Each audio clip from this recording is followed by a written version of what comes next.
Estuvimos viendo la semana pasada lo solemne que es el llamado pastoral, ¿se acordarán? Es un llamado solemne, la tremenda responsabilidad, la enorme honra y lo demandante en trabajo y sacrificio y esfuerzo de un pastor que Dios ha llamado es increíble. Es mi corazón que este tema que se inició la semana pasada coloque el nivel correcto de valoración al llamado pastoral, el cual está, tengo que decirlo con toda tristeza, pero el cual está venido a menos por la gente que ha desechado la buena conciencia. El llamado a ser mensajero de Dios es solemne, escúchenme bien, es solemne. El pastor, hoy la tarea pastoral está venida a menos. Y oramos para que podamos observarlo bíblicamente. Esto es tan honroso, hermanos, el llamado pastoral, tan serio y a la vez, ¿saben qué? Es tan urgente, es la necesidad, escúchenme bien, ahora que estamos tenemos algunas cositas, ¿no? A nivel mundial, ¿verdad? Esto es una necesidad mundial. La predicación correcta del Evangelio, los llamados del Señor a predicar el Evangelio es una necesidad mundial. Escuchen lo que dice Martin Lloyd-Jones, esto de manera introductoria para acomodar nuestra mente. Martin Lloyd-Jones dijo, la necesidad más urgente en la iglesia cristiana en la actualidad es una auténtica predicación. Y puesto que esta es la mayor y más urgente necesidad en la iglesia, es también la mayor necesidad del mundo. Fin de la cita. Quiero remarcar y aclarar algunas cosas antes de meternos al tema que estamos viendo de la semana pasada en 1 Timoteo capítulo 3. Quisiera remarcar algunas cosas. Primero, la importancia de la iglesia está en el liderazgo. ¿Cómo son los pastores? No te olvides que como es el obispo o el anciano o el pastor, ¿se acuerdan? Obispo, anciano o pastor es la misma persona. No son tres funciones, es la misma persona. Como sean ellos, es la iglesia. O sea, usted tiene que siempre estar pendiente de esto y tomar decisiones de dónde se congrega, porque donde se congregue, donde esté, usted va a ser influenciado por el liderazgo de la iglesia, quiera o no quiera. Vimos Oseas 4:9 como argumentación la semana pasada con un poco más de tiempo, que vimos que como es el pastor, como es el sacerdote, es el pueblo. Otra aclaración, el estándar que la Biblia le da a los pastores es el estándar que debemos tener en la iglesia.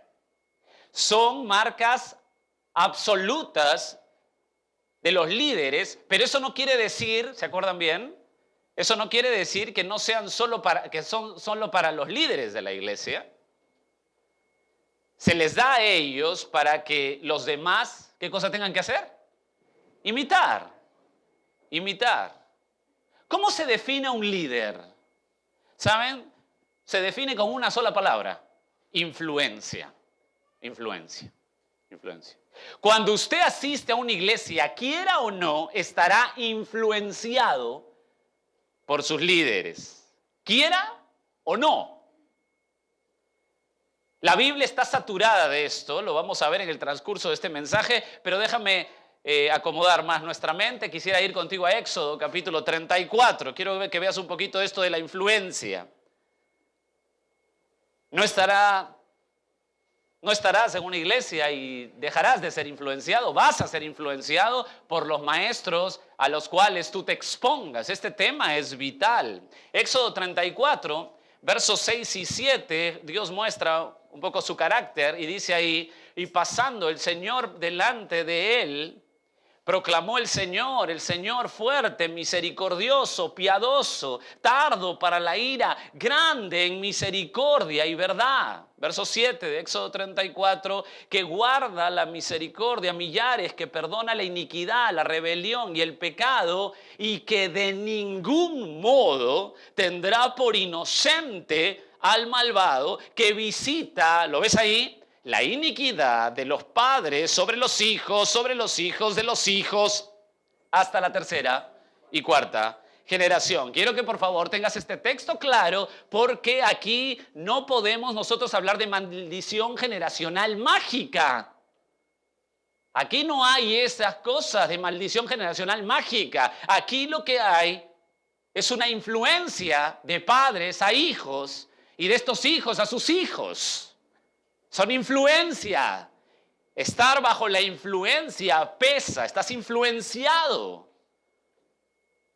Déjame hacerte otro paralelo aquí, anótalo por favor, yo te lo leo, Segunda de Reyes, capítulo 15. Hay mucho de esto. Verso 1 al 3, voy a leerlo, quiero que lo anotes. En el año 27 de Jeroboam, rey de Israel, comenzó a reinar Azarías, hijo de Amasías, rey de Judá. Cuando comenzó a reinar era de 16 años y 52 años reinó en Jerusalén. El nombre de su madre fue Jecolías de Jerusalén. Verso 3, escucha esto. E hizo lo recto ante los ojos del Señor conforme a todas las cosas que su padre Amasías había hecho. Influencia. Influencia, mis queridos. Hoy, ¿cómo se define el líder? Se tiene que definir con la palabra influencia.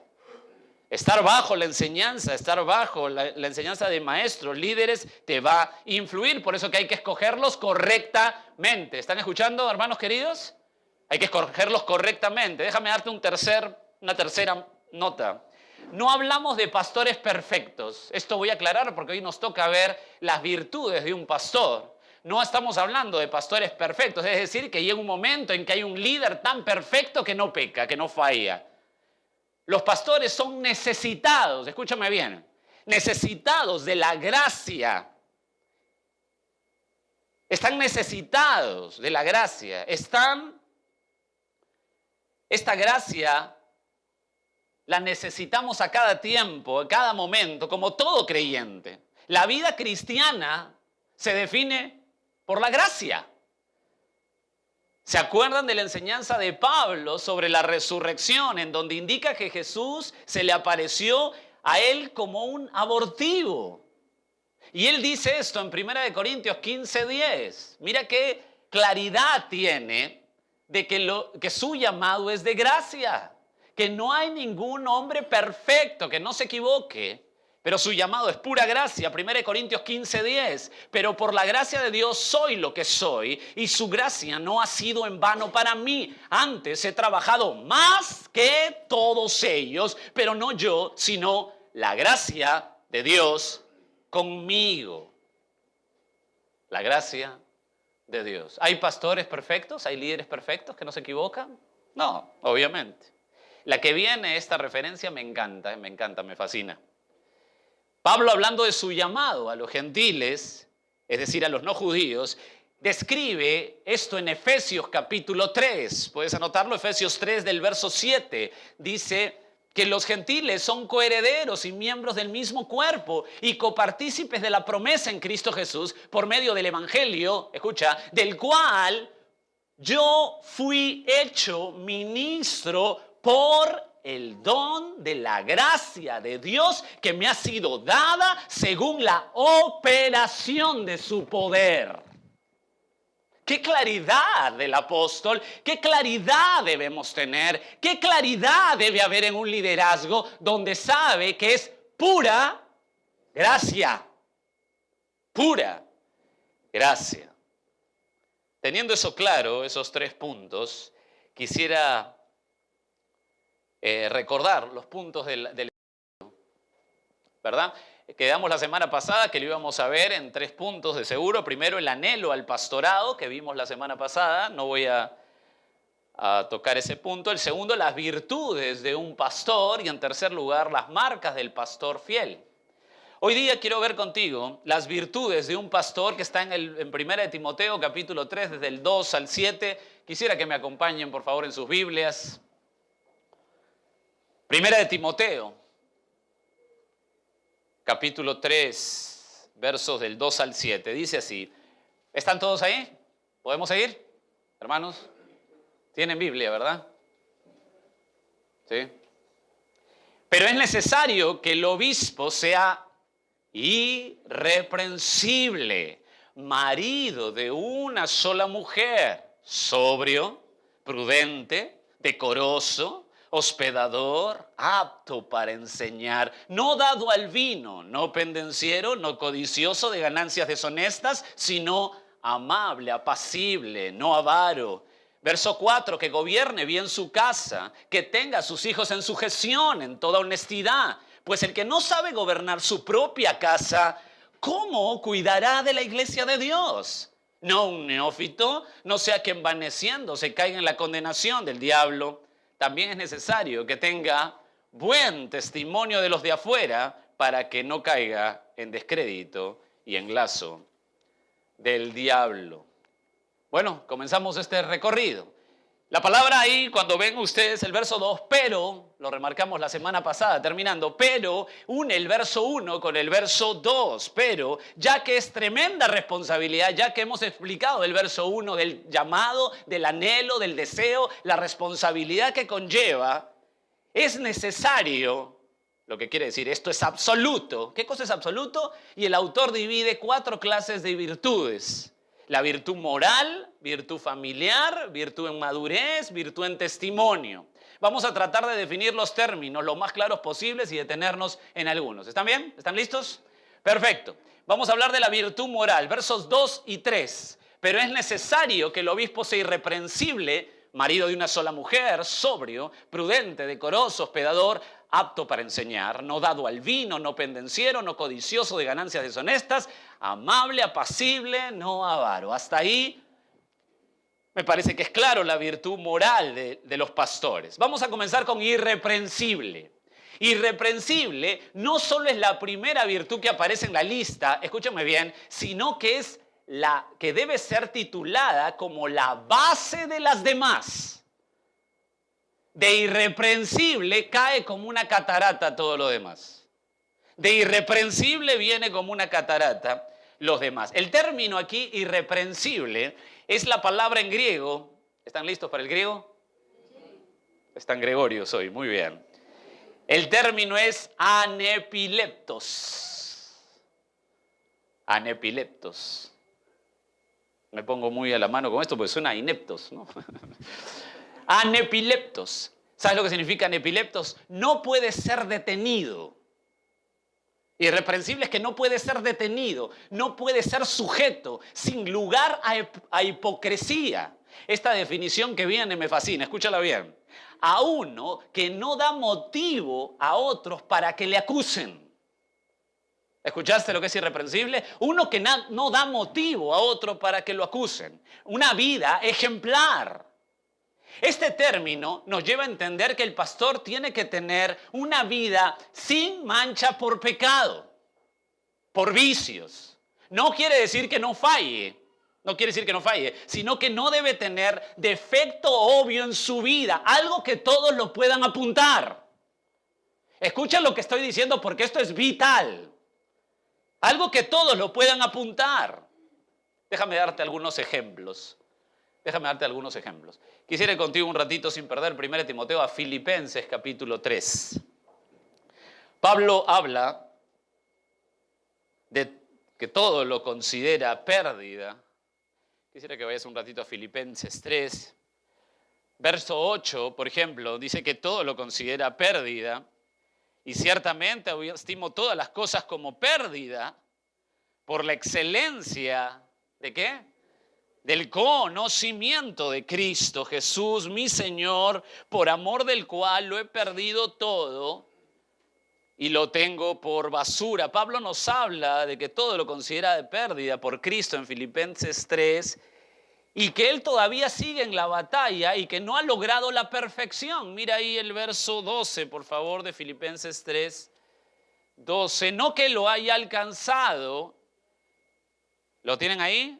Ni que sea perfecto, sino que prosigo por ver si logro asir aquello por lo cual fui también asido por Cristo Jesús. O sea, en la vida experimental y práctica, Dios sigue trabajando en él. Pero en el verso 15 dice algo extraño. Mira el verso 15. Así que, o sea, en conclusión, todos los que somos, ¿qué? ¿Cómo? ¿No es que sigue trabajando? ¿Cómo que eres perfecto? Todos los que somos perfectos, esto mismo sintamos. Y si otra cosa sentís, esto también os lo revelará Dios. Dice que no solo Él, sino que muchos son perfectos. ¿Qué es esto? ¿Qué es esto? ¿Qué significa esto? Que primero le falta, ahora que es perfecto. La respuesta está en el verso 9, ahí de Filipenses 3, para que veas lo que para él le llama perfecto. Y ser hallado en él, no teniendo mi propia justicia, que es por la ley, sino la que es por la fe de Cristo, la justicia que es de Dios por la fe. O sea, en Cristo soy posicionalmente santo, perfecto, o sea, le está hablando a creyentes. Me encanta que todos se vean igual. ¿Te has dado cuenta? Nosotros lo que tenemos en un mismo sentir somos perfectos. ¿Qué cosa? ¿Que somos perfectos? No nos vamos a equivocar. No, está hablando de la perfección del verso 9, que somos separados en Cristo. Le está hablando a creyentes. Pero mira, ahí que ya entendiste que él está hablando de negación, que él está hablando que él no es perfecto, después él está hablando que le está hablando a creyentes y que posicionalmente los creyentes son perfectos y santos en Cristo, celestialmente, en un instante cuando llega Cristo, pero que aquí en la vida experimental estamos en santificación constante. Cuando ya entendiste esto, mira cómo él divide el liderazgo. Mira el verso 17. Hermanos, sed imitadores. Verso 17, sed imitadores de mí y mirad a los que así se conducen según el ejemplo que tenéis en nosotros. Pablo les dice, sed imitadores de mí. ¿De qué está diciendo? ¿Le está diciendo, sean como yo perfectos, que no se equivocan?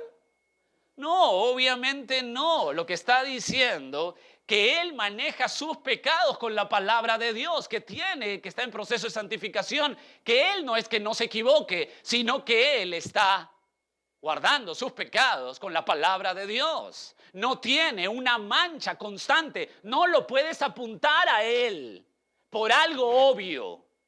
Es un ejemplo de vida, entonces él como líder de la iglesia dice, imítame a mí, imítame a mí. O como diría el salmista en el Salmo 119, 11, en mi corazón he guardado tus dichos para no pecar contra ti. No es una persona perfecta, es que guarda, es que tiene cuidado, es que está todos sus pecados controlados por la palabra de Dios. No hay nadie que pueda darle el dedo acusador. Oye, este es así, así, es constante, así, así, así. Esto es muy importante entenderlo. Estuve con mi hermano Omar en una reunión una vez donde habían pastores y un pastor dijo esto. Espero que él se acuerde. Dijo esto. ¿Quién de acá será irreprensible? Y bueno, yo estaba en un extremo, Omar estaba en el otro y los dos levantamos la mano. Nadie más levantó la mano. ¿Quién podrá ser irreprensible? Bueno, damas y caballeros, si no soy irreprensible, tengo que irme del pastorado. Creo que no entendemos lo que es la palabra irreprensible. ¿Quién será irreprensible? Bueno, si me lo pregunta una persona que viene a aprender los domingos, bueno, puedo explicarle, pero si me lo dice un pastor, hay que estar críticos. Porque si un pastor dice que no es irreprensible, lo que tiene que hacer es dar media vuelta y dedicarse a otra cosa. Irreprensible. Irreprensible. Déjame darte otro ejemplo, por favor. Proverbios 22. Versos 24 y 25 dice en Proverbios 22, no te entremetas con el iracundo, ni te acompañes con el hombre de enojos, no sea que aprendas sus maneras y tomes lazo para tu alma. Me llamó la atención este proverbio porque hay una influencia enorme aquí, enorme. Lo repito, el proverbio 22, 24, 25, no te entrometas o entremetas con el iracundo, ni te acompañes con el hombre de enojos, no sea que aprendas sus maneras, ¿escuchas? No sea que aprendas sus maneras y tomes lazo para tu alma. Mira la influencia. Dicho sea de paso, quiero acá poner una nota. Es importante, escúchenme bien hermanos, es importante con quién paras, Es muy importante tus amistades. Muy importante. Creo que una manera torpe de comprender la vida cristiana es pensar que tus amistades no te van a influir. Creo que es una manera torpe de comprender la vida cristiana. Ten mucho cuidado con tus amistades. Hay gente que viene a la iglesia y tiene mejores amigos inconversos. Si usted vive así, le cuento que va a ser influenciado. No vivamos torpemente. Pero quiero que veas que acá hay una persona que se caracteriza por una vida siendo iracundo. No te entrometas con el iracundo, ni que te acompañes con el hombre de enojos. Esa es su marca, ese es su estigma. Cada vez que lo ven, dice, este es iracundo. Eso, damas y caballeros, descalifica a un siervo del ministerio. Una marca constante. Este pastor Jorge, no, sí, este para enojado todo el día. Todo el día me conté enojado. Descalifica al ministerio. Esto es serio, Esto es serio. Miren cómo lo pone Tito en la carta pastoral, donde también hay los requisitos. En el verso 7 del primer capítulo, está la vuelta, Timoteo, 2 Timoteo, Tito. En el verso 7 del primer capítulo dice, porque es necesario que el obispo sea irreprensible como administrador de Dios, etcétera, etcétera. La palabra irreprensible, damas y caballeros, no es la misma que 1 Timoteo, capítulo 3, verso 2. Aquí la palabra es anecletón. ¿Y qué significa anecletón? No marcado por ninguna infamia. No marcado por ninguna infamia. O sea, es la misma explicación de irreprensible de 1 Timoteo, pero acá es clarito, mucho más claro, no marcado por ninguna infamia. Repetimos, no es que el pastor, el obispo o el anciano son lo mismo, ¿verdad? ¿Se acuerdan? Lo mismo, no estoy hablando de 3 personas, es la misma persona. No es que sea perfecto, pero no puede ser apuntado por algo constantemente. Este es así, sí, siempre es así, así, así. No puede estar apuntado así. Eso descalifica. Descalifica. Juan Calvino, el reformador, decía sobre este tema lo siguiente: una cosa es ser culpado de vicios comunes que no dañan la reputación porque se encuentran también en los hombres de más elevada reputación, y otra cosa es tener una fama desdichada o estar mancillado con alguna bajeza. Fin de la cita. Es la base. Damas y caballeros, es la base. Hay que revalorar, hay que poner claramente lo que es el ministerio pastoral. Es la base. Si algún pastor está marcado por un pecado constante, está descalificado para el ministerio. El puritano Richard Baxter, en su libro El Pastor Reformado, dice lo siguiente: este pastor Richard Baxter, estamos hablando del año 1600, él escribió a los pastores por el ministerio pastoral. Y le dice esto, su libro se llama El Pastor Reformado. Creo que si te decía el título era obvio que sea el pastor, ¿no? No sé por qué te lo explico. Tenga cuidado, dice Richard Baxter, de no caer en los pecados que usted condena a otros. ¿Cómo puede exaltar a Cristo como Señor si usted está quebrantando sus leyes? Es más fácil condenar el pecado que vencerlo. Tenga cuidado de mantener su cuerpo bajo disciplina. No sea que después de haber predicado a otros, usted mismo venga a ser descalificado. Fin de la cita. ¿Qué hacemos los pastores aquí, los llamados por Dios? Temblar. Temblar. Temblar. ¿Cómo podemos ver tanta irresponsabilidad? Y eso también hay que hacer un mea culpa de tantos cristianos evangélicos modernos, y esto se está grabando, de no tener clara la palabra de Dios y aceptar cualquier cosa, es decir, quien te caiga bien. No podemos tener un ministerio pastoral así, porque como es los líderes, así será la iglesia. Y si nosotros bajamos el estándar, escúchame bien, mientras yo te estoy predicando, mi mente, mi corazón se siente absolutamente indigna. Pero mientras te estoy predicando, estoy aprendiendo junto contigo que el estándar Dios lo ha puesto.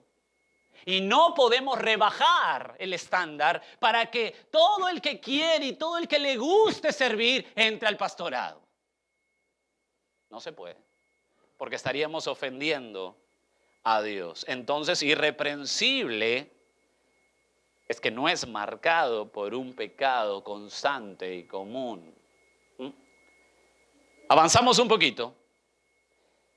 Verso 2. Irreprensible, ¿están bien? Verso 2. Pero es necesario, eso ya lo vimos, que el obispo sea irreprensible. Lo acabamos de ver. Marido de una sola mujer. ¿Cómo me gusta explicar esto? En el texto en griego se traduce así: hombre de una mujer. Hombre de una mujer. Creo que en el texto está en forma inherente que la virtud primaria, no se olviden que son virtudes, la virtud primaria del líder es su cuidado sexual. Apenas pone la base de irreprensible, lo que sigue es que pone la virtud de marido, un hombre de una mujer. Su cuidado sexual, mantiene la pureza sexual, no solo en conducta. Escúchenme bien. No se olviden que el estándar que da aquí a los líderes es que decanta a la congregación. ¿Está claro? Caballeros, escúchenme bien. Esto no es solamente para los líderes, aunque tienen que ser los líderes la marca para que todos lo imiten. Pero esto es muy importante, la pureza sexual, no solo en conducta, sino también en su mente. ¿Qué problema aquí? Todos sus pensamientos, deseos y amor son para su esposa. No hay otra persona que pueda robar algo de pensamientos, deseos y amor. Una virtud suprema de liderazgo que ejemplifica. En este tiempo, estoy hablando hace 2000 años, ahorita voy a venir aquí, pero en ese tiempo, la iglesia de Éfeso, los pensamientos e impurezas sexuales eran terriblemente, era un descontrol en conducta y en pensamiento. Antes de eso, déjame darte un poquito más de la virtud de la pureza de un hombre a su mujer. Un ratito podemos ir a Efesios capítulo 5. Efesios capítulo 5.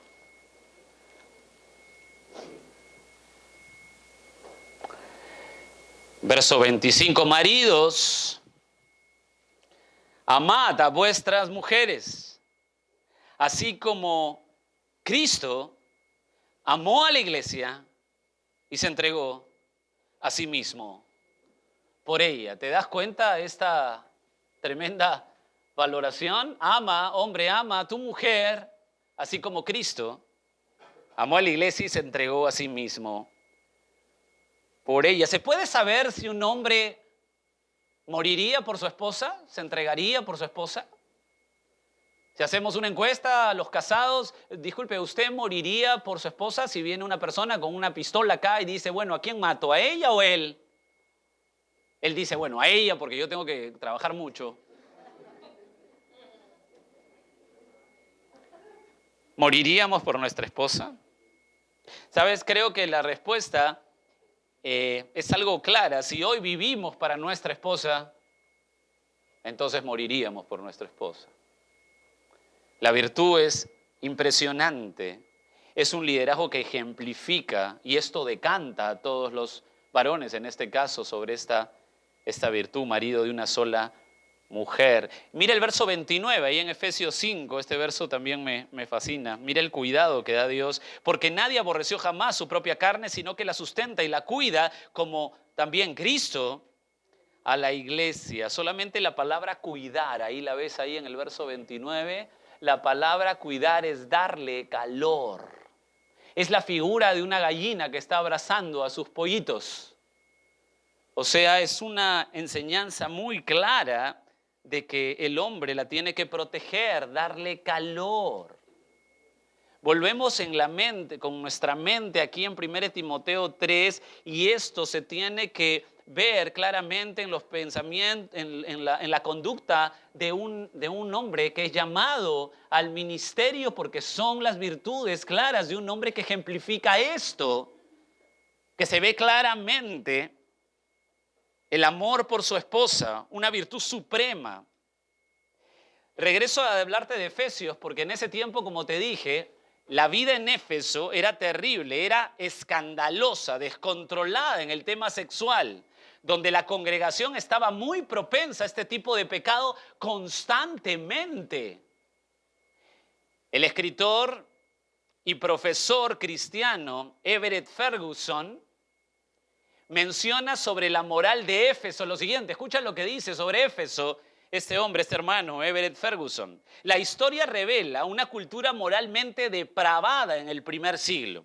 Un ejemplo es la inmoralidad sexual, la gran cantidad de palabras en el idioma griego para las relaciones sexuales. Sugiere una preocupación en este aspecto de la vida.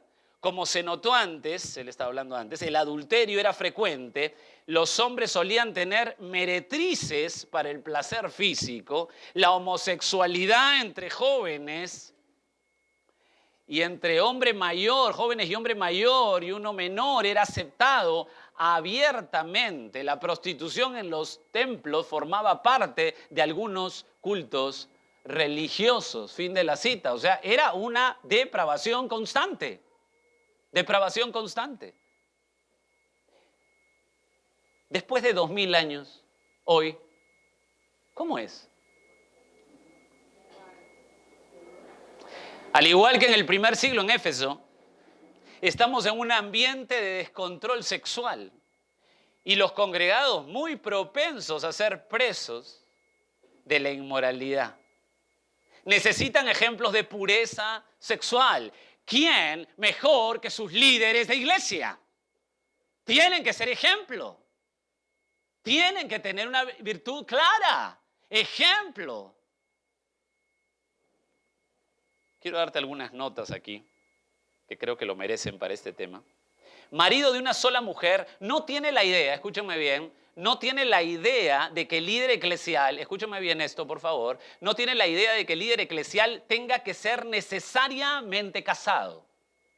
No tiene esa idea aquí en el texto, aunque el texto es una bomba contra el celibato, por supuesto, promovido en el mismo 1 Timoteo 4:3. Si tú vas a 1 Timoteo 4:3, te darás cuenta que los falsos maestros enseñaban así: prohibirán casarse. ¿Ves? 1 Timoteo 4:3. Es una bomba contra el celibato, pero no solamente una bomba contra el celibato en 1 Timoteo, sino que es una bomba contra el celibato de la Iglesia Católica Apostólica Romana, el cual el sacerdocio, como le hemos dicho ahí en esa iglesia, es falso. Falso, falso. Esto no quiere decir, aunque esto no quiere decir que el texto nos lleve a que sea solamente de personas casadas y que un líder religioso no puede ser un soltero, pues si fuera el caso necesariamente que tenga que ser casado, Pablo sería descartado. Pablo sería descartado. Lo que quiero decir es que no se refiere a su estado civil aquí. Aquí no está hablando del estado civil. Aquí lo que está hablando es de la virtud. Pues como saben, ustedes pueden ser casados, pero su mente no ser fiel a su esposa. Aquí lo que se está hablando es de la virtud. Ser casado, marido, hombre de una mujer. Que para el hombre su mujer sea todo. Y que él la vea, que él pueda tener una conducta que todo el mundo vea. Que ese líder es ejemplo. Otro punto que te quiero dar ahí, este tema de la pureza sexual es muy importante, mis hermanos. Tanto en esa época en Éfeso, que era una depravación, como el día de hoy. Porque esto es muy importante para todos, pero en esencial para el liderazgo, que influencia, como hemos dicho. Pablo apenas coloca la base de irreprensible, describe la pureza sexual del líder espiritual. Hace un tiempo me informaron que una delegación llegó de un país, una delegación cristiana de líderes cristianos a un hotel en Lima, y este hotel, misteriosamente, en esas noches que se quedó esa delegación cristiana, aumentó el índice de visitas al canal restringido del hotel.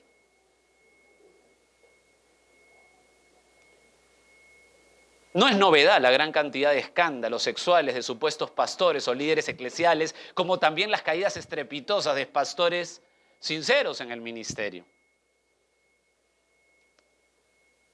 Proverbios capítulo 6, por favor. Verso 32, 33. Proverbios 6, 32, 33. Mas el que comete adulterio es falto de entendimiento. Estoy leyendo Proverbios 6, 32. Mas el que comete adulterio es falto de entendimiento. Corrompe su alma el que tal hace. Verso 33. Heridas y vergüenza hallará, y escuchen bien, y su afrenta nunca será borrada. Escúchenme bien, por favor, que esto es muy importante. Si hemos dicho que los líderes son los encargados de la honra de Cristo, ¿se acuerdan que la semana pasada vimos que los líderes son los encargados de la honra de Cristo? Entonces, ¿se acuerdan que puse el ejemplo y les dije, ¿qué pasaría si usted fuera Satanás? ¿A dónde apuntaría toda su artillería? Por supuesto, para ponerles ese ejemplo, les pedí perdón antes, ¿no? Les pedí perdón. Pero si usted fuera Satanás, o si yo fuera Satanás, ¿dónde pondría mi artillería? Obviamente a los líderes, porque si son la honra de Cristo, me los bajo y bajan varios, ¿verdad? Bueno, con ese pensamiento, si hemos dicho que los líderes son los encargados de la honra de Cristo, ¿verdad? Su estándar marca el estándar de la iglesia. ¿Escucharon bien? Armen conmigo ese pensamiento. Su estándar marca el estándar de la iglesia. Ahora, imagínate que un pastor, anciano u obispo caiga en pecado de inmoralidad. Entonces este hombre se arrepiente, Dios lo perdona, obviamente. Él es restaurado, es amado, restaurado y todo. Si la iglesia que lo tiene como pastor lo aceptan nuevamente como pastor, ¿qué pasó con el estándar? Baja. El estándar baja. Ofendemos a Dios. Analízalo. Dios nos libre. Dios nos libre de esto. Dios nos libre. Terrible, ¿verdad? Terrible. Sigamos. Verso 2. Estamos en el verso 2. Pero es necesario que el obispo sea irreprensible, ya tienen idea, ¿verdad? Irreprensible. Marido de una sola mujer, ya tienen una idea. Ahora, déjame darte estas tres frases que son muy paralelas. Sobrio, prudente, decoroso. ¿Está bien? Vamos a trabajar esas tres frases ahora. Sobrio, prudente, decoroso. Estos tres términos nos hablan, esto me encanta, escúchame bien. Estos tres términos nos hablan de mentes claras. Mentes claras, los tres términos. Por ejemplo, la palabra sobrio es traducida por Erasmo de Rotterdam, el autor del Nuevo Testamento en latín. Él no pone sobrio, él lo traduce como vigilante. O sea, en el texto griego es nefalios, es la palabra, y la palabra nefalios nos habla de mente clara. Escúchame bien qué ilustrativo es esto. Es una mente sin vino. Sin vino. Mente clara. El pastor tiene que pensar con claridad. Tiene que andar en sus criterios con una mente clara, vigilante. De eso habla sobrio. Déjame darte un ejemplo en Tito capítulo 2. Ahí nomás está, Tito. Tito, ¿están bien, hermanos? ¿Sí? ¿De verdad? Ya bueno, no se enojen, era una pregunta. Tito capítulo 2, verso 11. Dice así: porque la gracia de Dios, hablando de la gracia de Dios, se ha manifestado ¿para qué? Salvación a todos los hombres. Verso 12, enseñándonos que, renunciando a la impiedad y a los deseos mundanos, vivamos en este siglo, tres cosas: sobria, justa y piadosamente, aguardando la esperanza bienaventurada y la manifestación gloriosa de nuestro gran Dios, Salvador, Jesucristo. ¿Saben por qué me fascina este pasaje? Porque nos habla del producto de la gracia de Dios. Déjame hacer una notita ahí, chiquita, ¿me permites? Una notita pequeña. Me fascina de la gracia de Dios. ¿Sabes por qué? Porque hoy se ve la gracia de Dios como algo así como que ven a la gracia de Dios y haz lo que quieras. ¿Has escuchado eso? No te preocupes, que estás viviendo en pecado total, de abominación. No te preocupes. ¿Has aceptado a Cristo? ¿Estás en la gracia? Punto. Miren lo que es la gracia. Aquí está el concepto de la gracia. ¿Qué produce la gracia? La gracia de Dios se ha manifestado para salvación a todos los hombres, enseñando que renunciando a la impiedad y a los deseos mundanos, vivamos sobria, justa y piadosamente. ¿Qué pasa cuando la gracia de Dios llega de verdad a tu vida y no eres un religioso cualquiera que va a una iglesia evangélica y que caminas al infierno, sino que eres una persona realmente que ha experimentado la gracia de Dios por su pura misericordia, su gracia soberana? ¿Qué pasa en tu vida? Hay una renuncia a la impiedad, a los deseos mundanos. Una renuncia a la vida sin Cristo. Un odiar el pecado, ¿Por qué tenemos tanto problema de verlo así? Si es Dios quien hace la obra en ti. Si Él te salva porque Él quiere y Él viene y habita, te da su gracia. ¿Y qué hace? Te hace asquear el pecado. ¿Porque tú eres bueno? No. Te eligió, te llamó. Me encanta esto. Qué gráfico. Eso es para que cuando te pidan explicar la gracia y no digan, la gracia, hagamos lo que queramos. Pero ahí habla de sobriedad, de sobriedad. Lo primero que menciona es mente clara, vigilante, agudamente despierto. Eso hace en mí la gracia de Dios. La palabra prudente, no solamente sobrio, sino prudente, es la palabra sobrio en sus pensamientos. Escúchame bien, serio para las cosas espirituales. ¿Cómo tiene que ser un pastor para las cosas espirituales?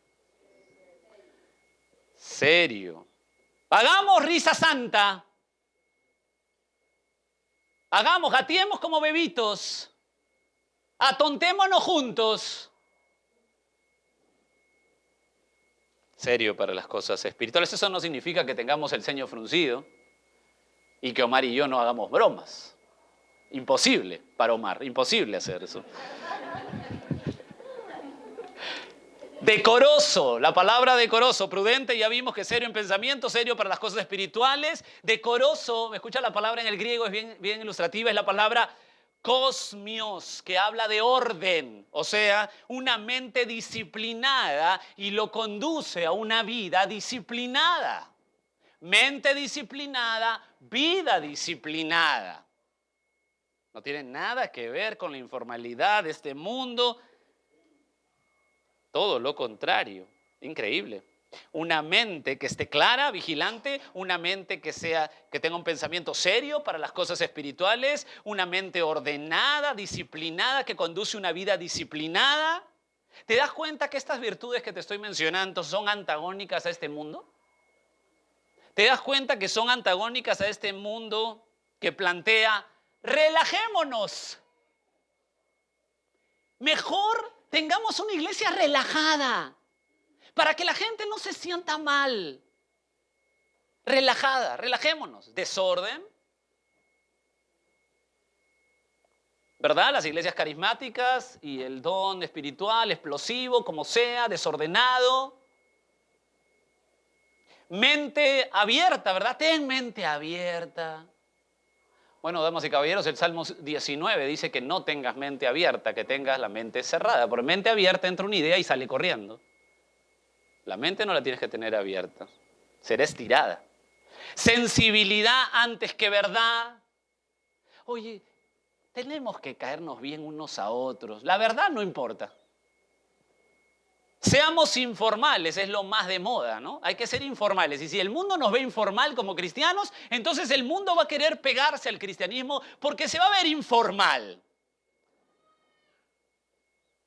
Las características aquí son totalmente antagónicas. Me encanta lo que dice Jason Fawcett y Brown en su comentario sobre este pasaje. Jason Fawcett dice, el hombre nuevo lleva algo, escucha, de un carácter festivo y sagrado. Mira esa combinación, festivo y sagrado. Incompatible, dice él, con toda confusión, desorden, exceso, violencia, flojedad, presunción, aspereza y maldad. Fin de la cita. Eso es lo que es un pastor, obviamente. Serio en sus decisiones espirituales, serio con las cosas de Dios, totalmente confrontativo con la palabra de Dios, totalmente serio en esto, pero absolutamente gozoso de caminar con sus hermanos, totalmente gozoso de tener una vida en Cristo. Y eso es lo que reflejamos. ¿Y usted cómo debe ser? Igual, igual. Seguimos en el verso 2, ¿le parece?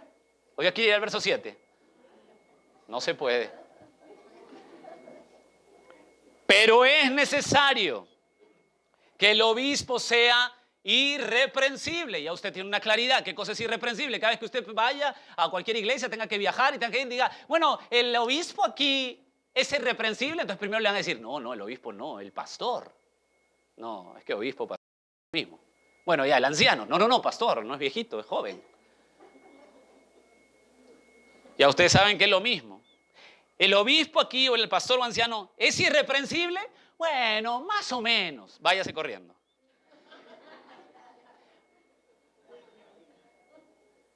¿Es hombre de una sola mujer? Bueno, ahí no puedo poner ejemplos, porque si dicen no, hay que salir peor corriendo, ¿no?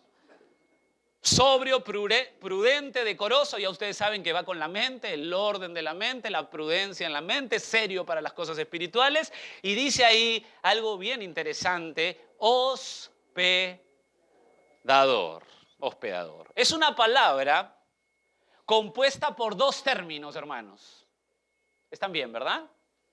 ¿Están bien? ¿Sí? ¿Tranquilos? Perfecto, porque veo medio un humo. Está bien, ¿no?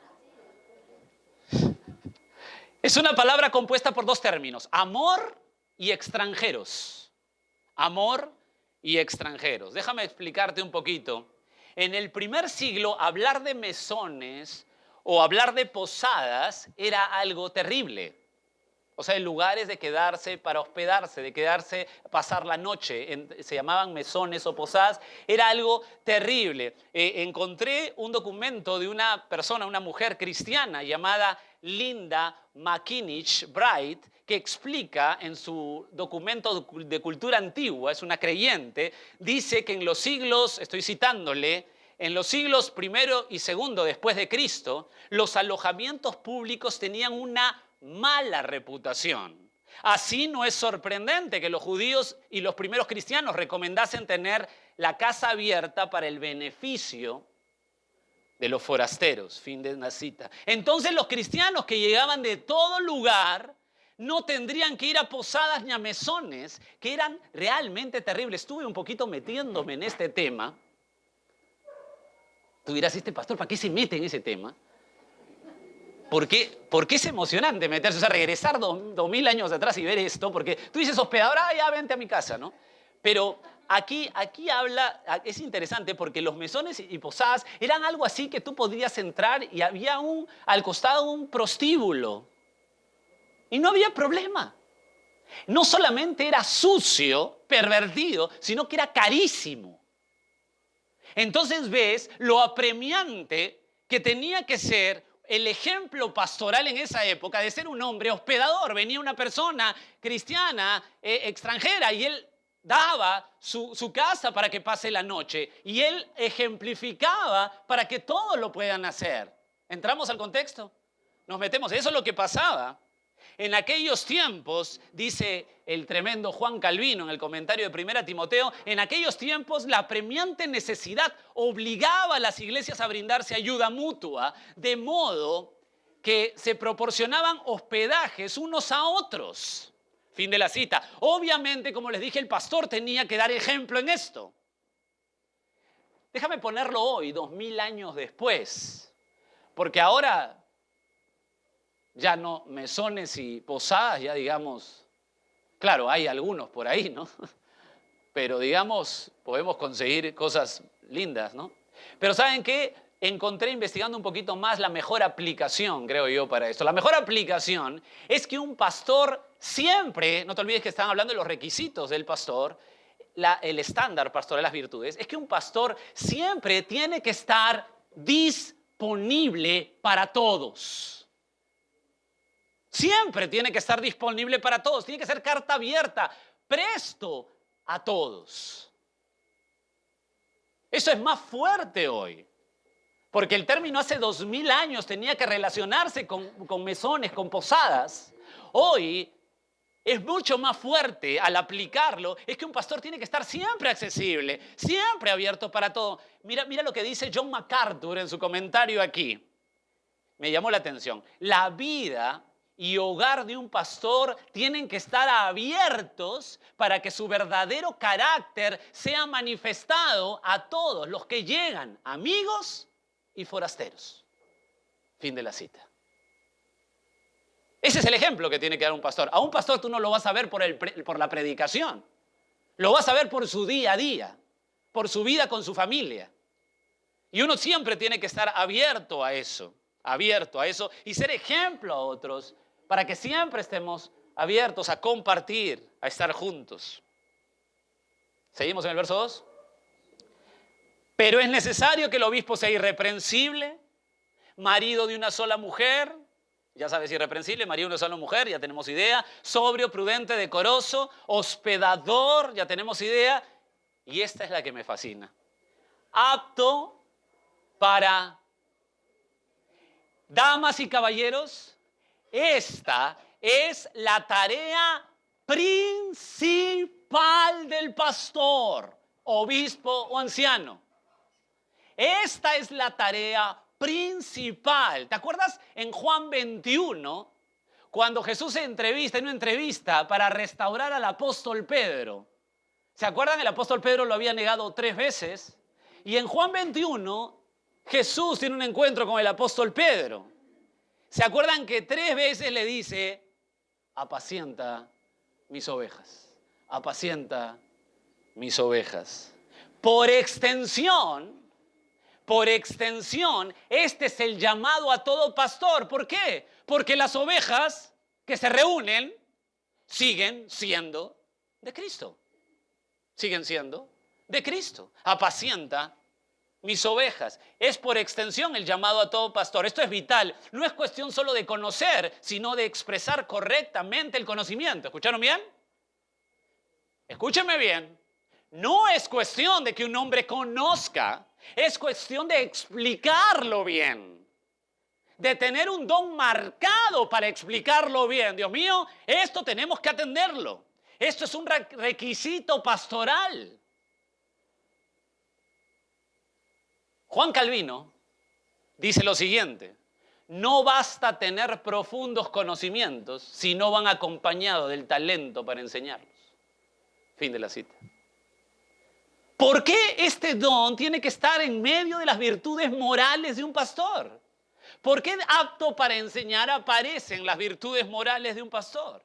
Porque, escúchenme bien, damas y caballeros, porque la enseñanza correcta está basada en el carácter moral de un pastor. El ejemplo de 1 de Timoteo, ¿se acuerdan cuando vimos 1 de Timoteo en los miércoles? Vimos el ejemplo de Himeneo y Alejandro, de desechar la buena conciencia, rebajar la piedad y el estándar moral. ¿Qué cosa producía? Nos da como resultado una enseñanza pervertida. Claro que tiene que ir en la virtud moral. Claro que sí. Es muy importante que no se está refiriendo al arte de verbosidad, o sea, charlatanería, ¿no? No se está refiriendo que un pastor tiene que ser charlatán, un hablador excelente,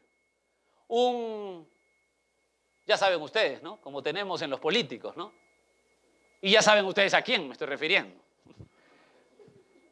¿Para qué decirlo? ¿El buen entendedor?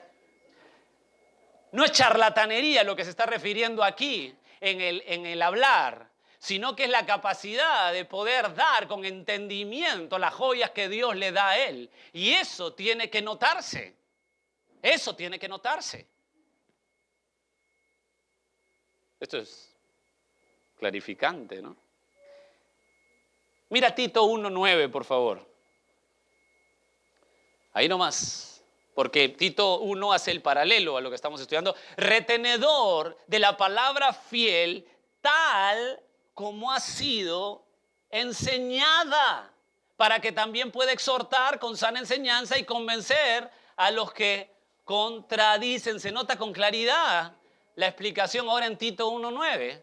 Que está hablando el pasaje paralelo de 1 Timoteo 3:2, es Tito 1:9, son las cartas pastorales, y aquí se ve con mayor claridad lo que les estoy explicando. Retenedor de la palabra fiel, tal como ha sido enseñada, para que también pueda exhortar con sana enseñanza y convencer a los que contradicen. Tiene que haber ese marcado don en las personas que Dios llama, porque es la tarea principal de un pastor.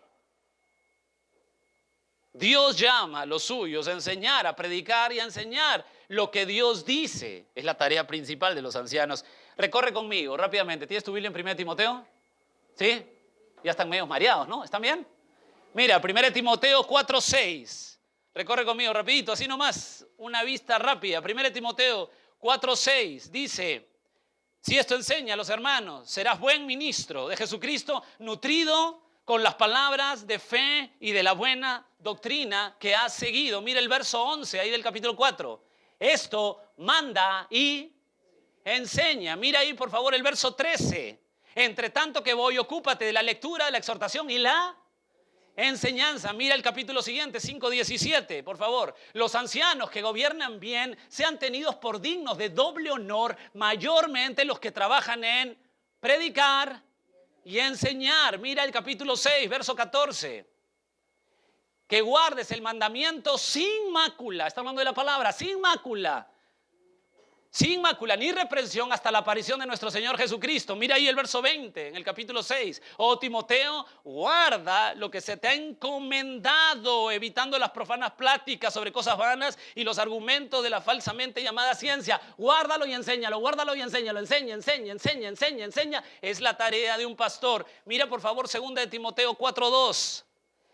Que prediques la palabra, que instes a tiempo, fuera de tiempo, redarguye, reprende, exhorta con toda paciencia, doctrina. Timoteo, tu trabajo es predica, enseña. Mira por favor Tito 2:1 por favor. Pero tú habla lo que está de acuerdo con la sana doctrina. Tú habla lo que está de acuerdo con la sana doctrina. Trabajo principal de los ancianos, pastores y maestros, ¿cuál es? Frotar a la gente, caerles bien, mandarle besitos volados, saltar, contarles chistes. No. La tarea principal es enseñar correctamente lo que Dios dice. Tarea principal, una iglesia curtida en la enseñanza de la palabra, una iglesia que exalta la santidad, reconoce a Cristo y cuando le quieran adorar, No vamos a cometer el error de blasfemar pensando que estamos adorándole. Porque conocemos lo que dice la Biblia, conocemos la mente de Dios y poco a poco vamos en santificación juntos, como un solo cuerpo, a adorar a nuestro amado, bendito, excelso, puro Señor Jesucristo, el dueño de la iglesia. Una última nota del punto, por favor. ¿En qué versículo está? Una última nota del punto, versículo 2. El pastor, mis queridos, debe caracterizarse. Y estamos hablando de aptos para enseñar, pero déjame hacerte una nota. Por la humildad al enseñar. Esto tiene que estar presto y agarrado de aptos para enseñar. Segunda de Timoteo 2:24. Te pido que vayas nomás, está cerquita.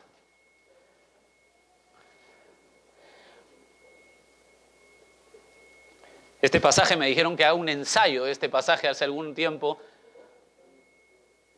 Porque el siervo del Señor no debe ser contencioso, sino amable para con todos, apto para enseñar. ¿Lo ven ahí? Pero mira cómo va armando todo el ambiente. No contencioso, sino amable para con todos, apto para enseñar. ¿Qué más sigue? Sufrido. Sí, según de Timoteo 2:24, sufrido, que con mansedumbre corrija a los que se oponen. Y mira esa frase, mira, por favor, posa tu mente en esta frase. Por si quizá Dios le conceda que se arrepientan para conocer la verdad. Damas y caballeros, este debe ser el carácter pastoral. Esto envuelve, creo yo, lo que es apto para enseñar. La humildad. Por muy bien explicado que esté el texto, por muy bien entendido que esté el texto, si Dios no abre el corazón y el intelecto de la gente, damas y caballeros, no pasa nada. No es el pastor al enseñar, es Dios al operar en el débil pastor a través del poder de su espíritu que toca mentes y corazones. Ningún pastor puede jactarse de lo que Dios hace con él en el ministerio porque él no es nadie. Es solo Dios.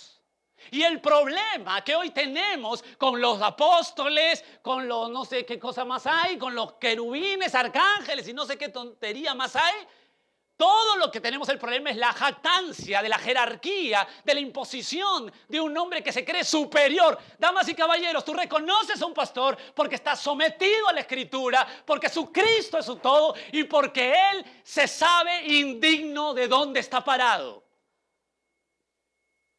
¿Y cómo enseña? Con amabilidad. Listo para sufrir. Listo para que lo puedan acusar. Que ha dicho, que no ha dicho, que se ha dicho, que no ha dicho. Pero enseñar con toda mansedumbre. Porque no es mi palabra. Yo no inventé esto. Yo tengo que estar confiado en lo que Dios hace. Los pastores somos ordinarios, pero bajo el paraguas de un Dios extraordinario. Los pastores enseñamos, nos esforzamos, pero entendemos bien que de nosotros no depende ni tu santificación, ni tu salvación, ni tu crecimiento. De nosotros no depende. Es solamente la gloria a Dios. Si un pastor sabe eso, va a enseñar la verdad, cómo es, no le va a quitar nada para que no suene tan mal ni tan feo. Va a enseñar lo que es, pero con humildad. Porque si viene una familia y viene personas que son transformadas por el poder del Evangelio, ¿depende algo del pastor? El pastor se rasga la cabeza, no tiene idea. Es solamente de Cristo. ¿Quién es un verdadero pastor? El verdadero pastor hasta aquí es con claridad de parte de Dios por su virtud moral, compromiso espiritual, su conducta santa y su fidelidad a la palabra de Dios. Continuamos el verso 3 la próxima semana.